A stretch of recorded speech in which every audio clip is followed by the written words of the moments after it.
Oi, pessoal. Câmara Aberta de hoje fala sobre concurso público. Muita gente vê nele a opção certeira para se ter estabilidade na profissão e um bom salário.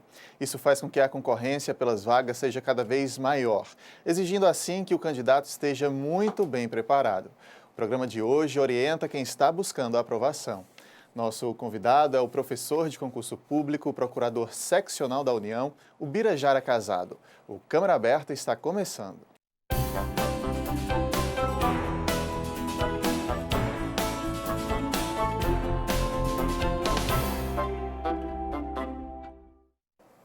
Você de casa acompanhando a programação da TV Câmara, seja muito bem-vindo ao nosso programa. Professor, também muito obrigado pela presença hoje, seja bem-vindo. Eu que agradeço.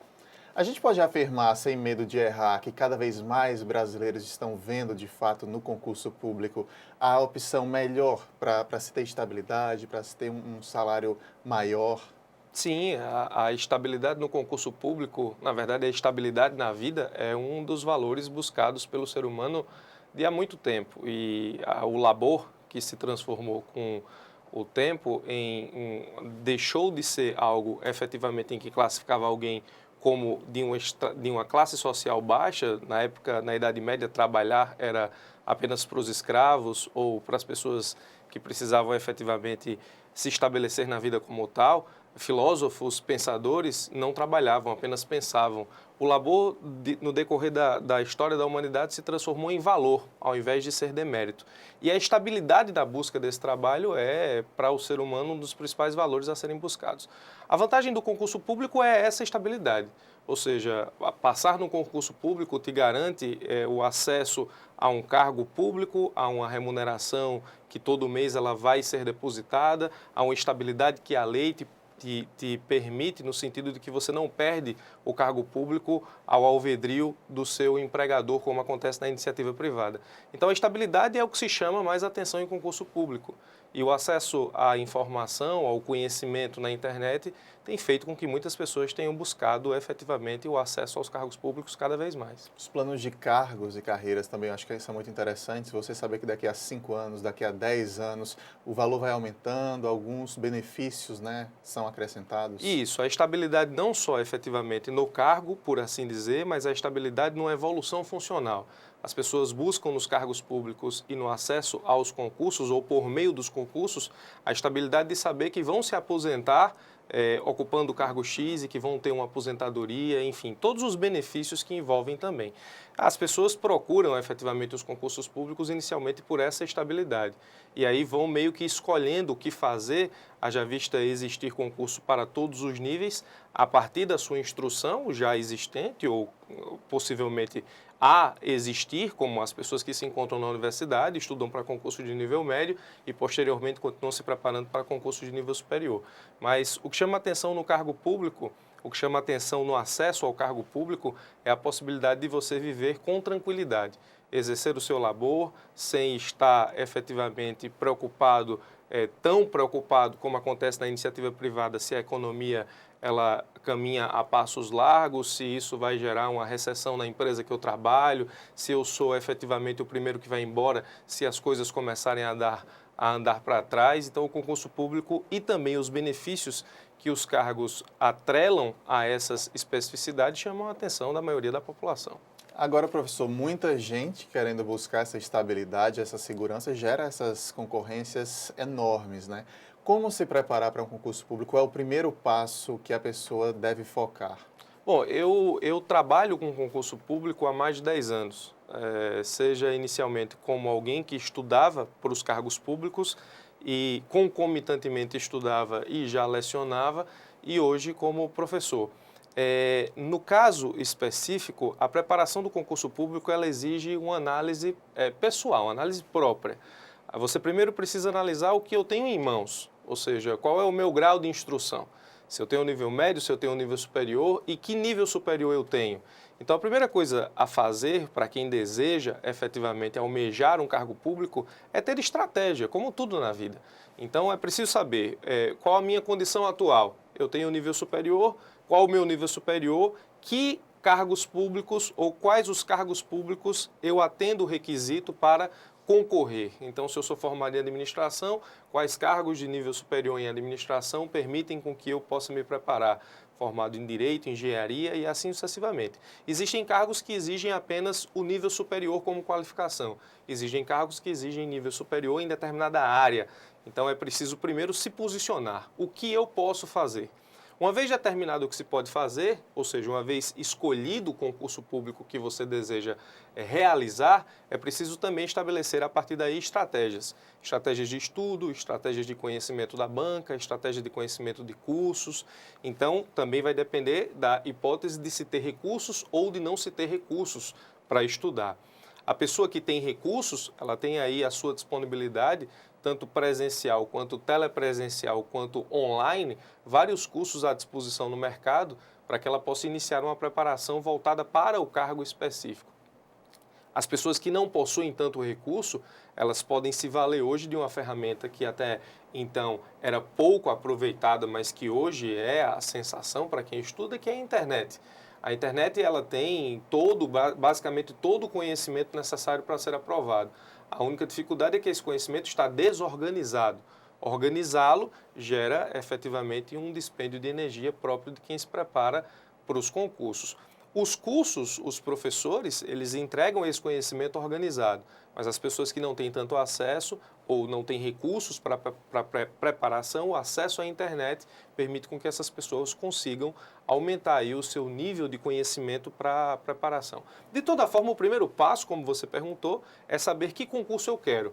E, a partir daí, focar neste concurso ou focar nesta preparação. Na área desejada mesmo. Na área desejada. Por quê? Existem, por exemplo, concursos que admitem uma preparação única. Por exemplo, na Advocacia Geral da União, que é o meu caso, atualmente eu sou advogado da União, procurador seccional, mas sou membro da Advocacia Geral da União. Quem pretende estudar para a Advocacia Geral da União pode estudar para advogado da União, que é uma carreira, procurador federal, que é outra, procurador da Fazenda Nacional, que é outra, procurador do Banco Central, que é outra, ou como nós chamamos de Advocacia Pública Federal. Então, se você deseja estudar para a Advocacia Pública Federal, você estabelece uma estratégia e você, dentro dessa estratégia, está apto a realizar provas em qualquer um desses cargos. É diferente, por exemplo, de se estudar para a magistratura, é diferente, por exemplo, de se estudar para o Ministério Público, é diferente de se estudar para a Defensoria. Então, a primeira dica que eu dou para quem deseja estudar para concurso público e se preparar a fim de que possa alcançar êxito, uma vez que também, embora seja grande a concorrência, também é grande o número de pessoas que desistem no meio do caminho, é estabelecer um foco, um concurso para o qual passar. A ideia de fazer ou de estudar aleatoriamente e fazer inúmeros concursos a perder de vista não é muito operante nem muito eficiente. E dentro dessa estratégia é importante criar uma rotina de estudo, ser disciplinado no dia a dia? Sim, sim. O Jim Collins, que é um escritor da área de gestão, ele utiliza uma expressão muito impressionante chamada disciplina fanática, que é uma expressão utilizada para a gestão, para empreendedorismo, mas que vale para a preparação de concursos públicos. A disciplina é o combustível, é o que há de mais importante para a preparação de alguém que almeja alcançar um cargo. Por quê? A preparação para o concurso, ela exige, na verdade, um projeto de médio ou longo prazo. Dificilmente alguém é aprovado imediatamente após começar os estudos, então isso é um projeto a médio e longo prazo, a depender do ritmo de preparação.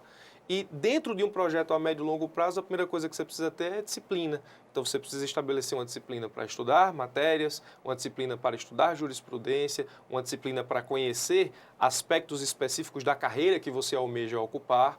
Então, hoje, por exemplo, os concursos, eles exigem conhecimento de lei, doutrina, jurisprudência e súmula.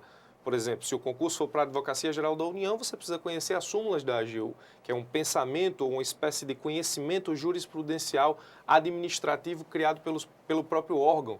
Então, além de conhecer propriamente a disciplina, você precisa conhecer como atua o ocupante daquele cargo, porque algumas dessas questões são cobradas no concurso. Então, a disciplina, ela existe e ela deve existir. A persistência que move essa disciplina de fazer com que você se dedique diariamente ao estudo da matéria, haja vista que hoje, por exemplo, existem concursos que exigem o conhecimento em 13 disciplinas, 15 disciplinas diferentes. Então, Para os concursos federais de alto rendimento, normalmente as pessoas começam a estudar e elas exigem aí da sua preparação talvez 2 ou 3 anos para que possam começar a aprovação em concursos. A aprovação que digo, efetivamente passar por todas as fases do concurso e está apto a ser nomeado. Para desenvolver esse estudo todo, eu acho que muita gente entra ali na disputa lazer versus dedicação aos estudos.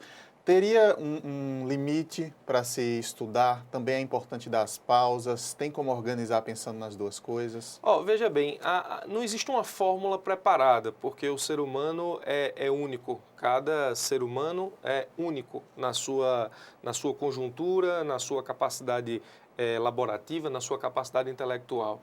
Então, a grande questão do concurso público, talvez o que torna o estudo para o concurso público algo tão fascinante, é que você não consegue estabelecer uma equação que dê certo. Aquilo que dá certo para algumas pessoas não dá certo para outras pessoas. Então, é difícil te responder analisando genericamente. Se a gente tivesse a possibilidade de analisar alguém na prática, talvez fosse mais fácil. Mas, óbvio, para tudo é preciso que se exista uma pausa, é preciso que se exista um horário para o lazer, um horário para o estudo, um horário não só, e dentro do estudo é preciso que se exista horário para a doutrina, horário para a lei, horário para a jurisprudência, horário para a súmula. É preciso que dentro da preparação você também tenha momentos de lazer, é preciso que você tenha apoio familiar, ou se você não tiver apoio familiar, você vai ter que se virar sem apoio familiar. Você precisa, na verdade, estabelecer uma conduta e uma preparação que não te deixe fatigado e não te permita, nesse caso, estabelecer uma desistência. É preciso que você estabeleça uma meta racional, porque uma meta irracional ela acaba também te desestimulando a continuar. É preciso que se estabeleça uma meta racional e que você consiga cumprir essa meta até a aprovação. Hoje eu lia um post de um colega professor, o também advogado da União, Denis França, que ele escrevia dizendo o seguinte, que muitas pessoas encaram o concurso como uma atividade fim, e o concurso público, ou o estudo para o concurso público, não é uma atividade fim, é uma atividade meio. A atividade fim, ela te exige um resultado.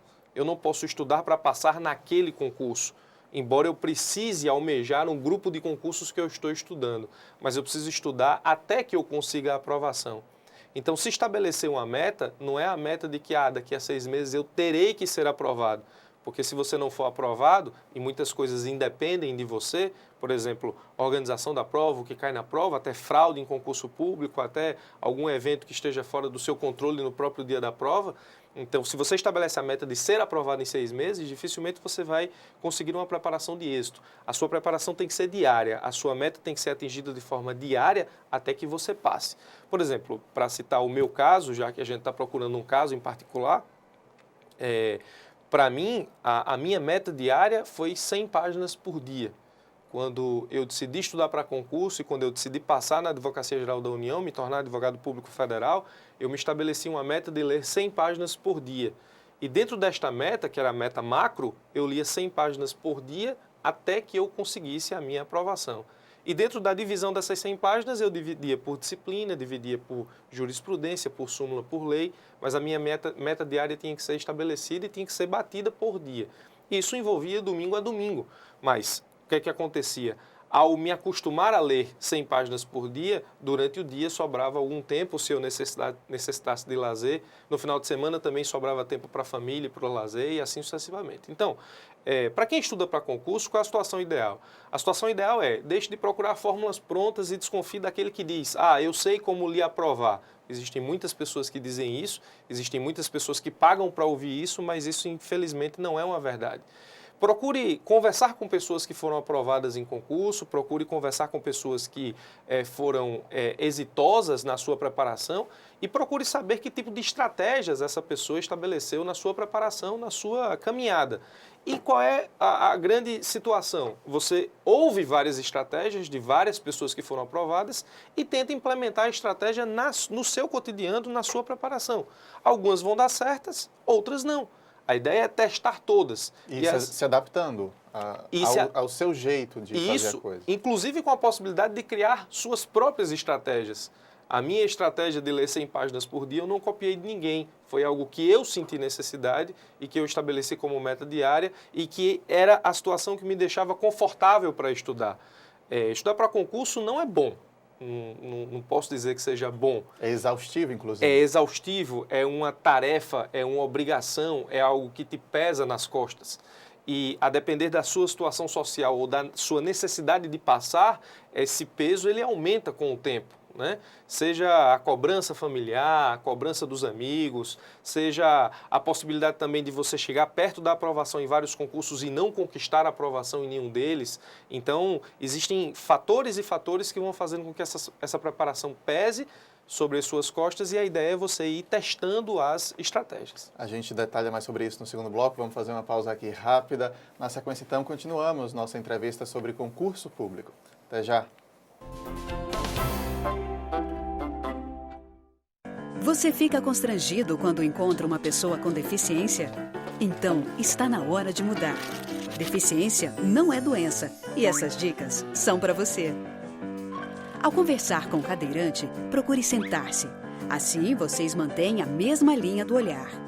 Para ajudá-lo a subir um degrau, segure a cadeira com firmeza e incline para trás, levantando as rodinhas da frente. Para descer, faça a manobra de marcha ré, sempre apoiando para evitar solavancos. Mas nunca movimente a cadeira sem antes pedir permissão ao cadeirante. E em nenhuma hipótese, nem por um segundo, estacione na vaga reservada a pessoas com deficiência ou ao lado de guias rebaixadas. Você gostaria que construíssem um muro na porta da sua garagem?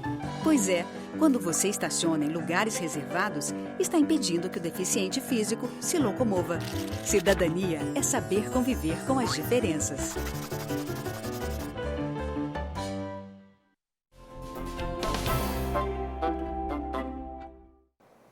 Câmara Aberta está de volta, hoje falando de concurso público. Nosso convidado é o professor Ubirajara Casado, que é procurador seccional da União. Professor, a gente vinha falando das estratégias, né, de estudo, inclusive. É importante estar atento ao ambiente em que eu estou me preparando, em que eu estou estudando, porque me vem na cabeça, por exemplo, ter criança em casa ou ter obrigações em horários que não são pré-definidos. Isso pode atrapalhar essa preparação? Claro, o ambiente de trabalho na verdade, ele compõe a tua preparação no sentido de ser um dos fatores primordiais. E, como disse, isso vai muito de pessoa para pessoa. Existem pessoas extremamente organizadas.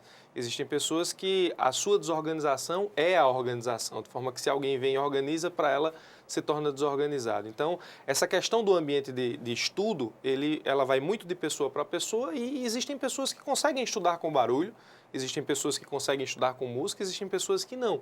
Há sempre uma alternativa. O que não pode, na verdade, é você ficar num ambiente que não te deixa satisfeito ou suficientemente calmo para conseguir a sua aprovação ou para enfrentar a sua preparação.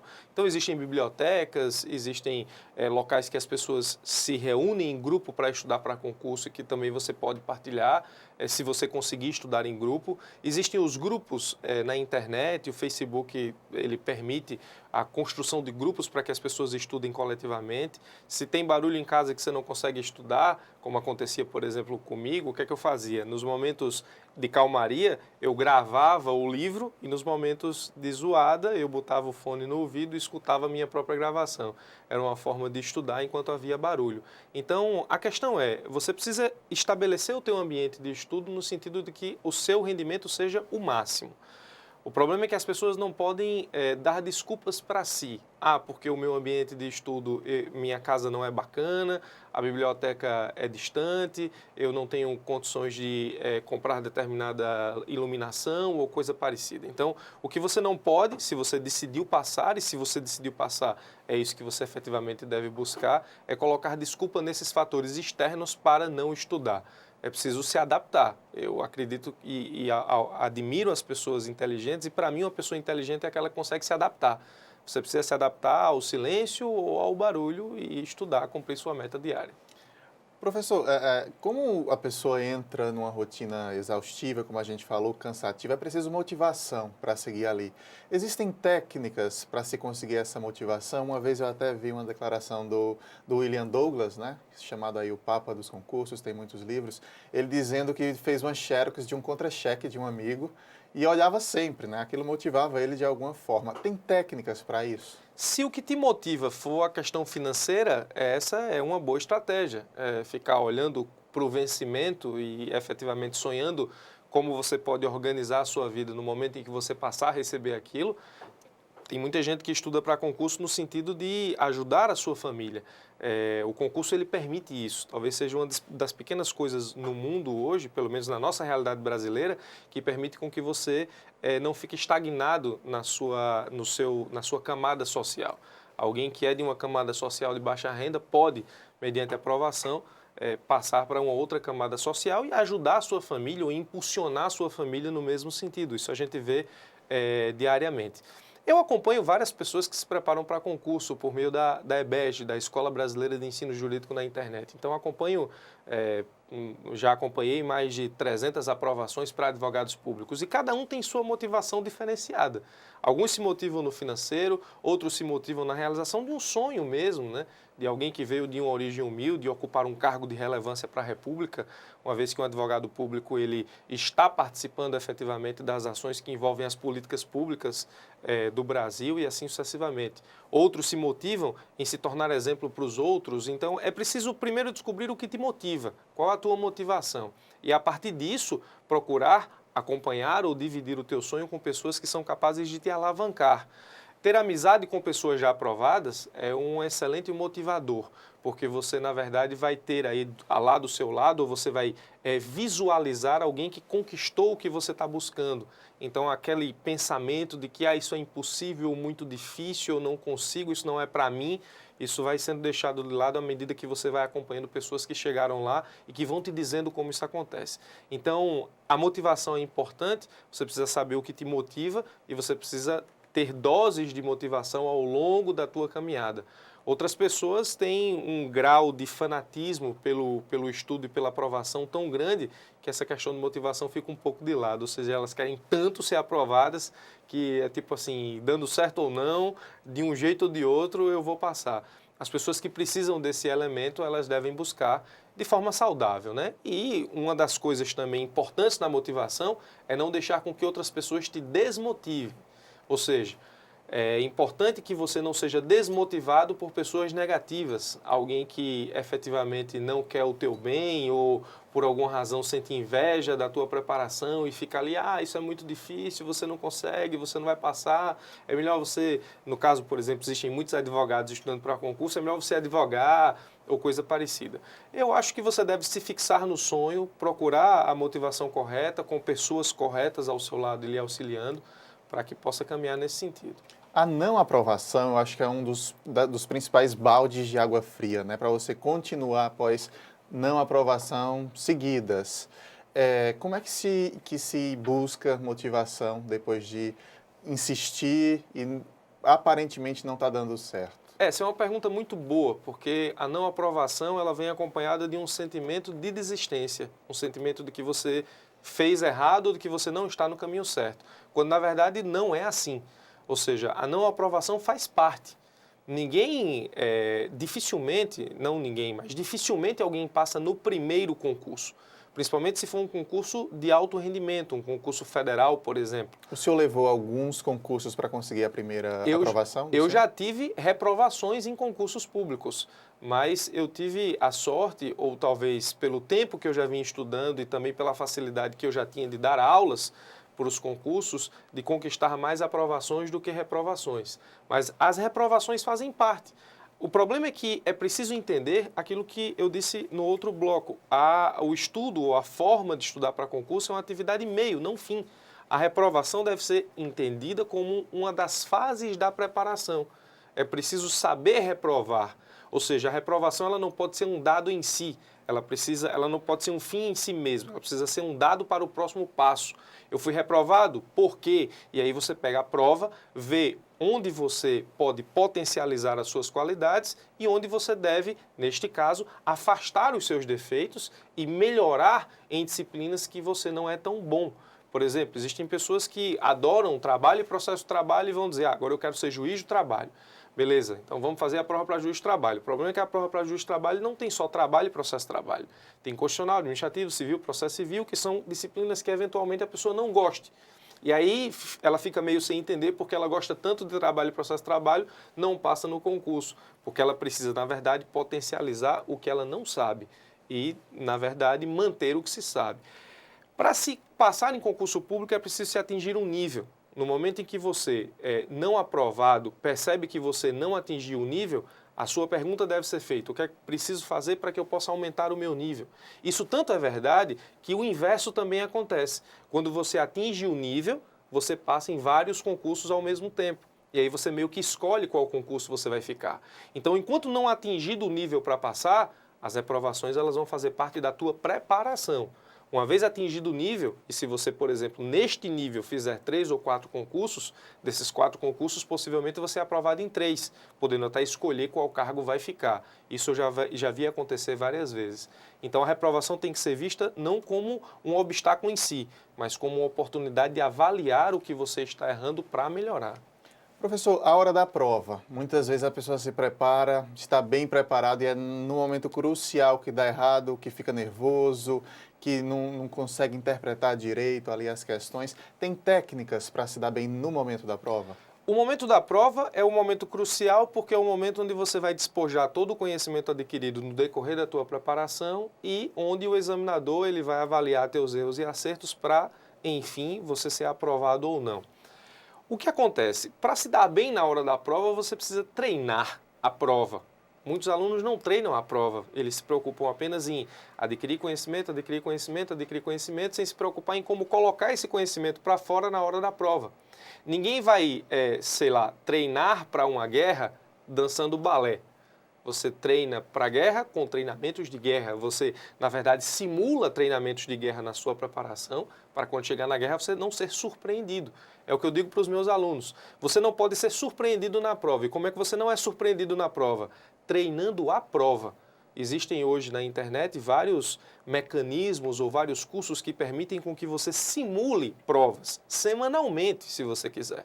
Por exemplo, a EBEG, ela simula provas da Advocacia da União semanalmente com os seus alunos. Então, você simula provas objetivas, simula provas subjetivas e você está treinando não agora a absorção de conhecimento, mas a forma como você vai colocar o conhecimento para fora.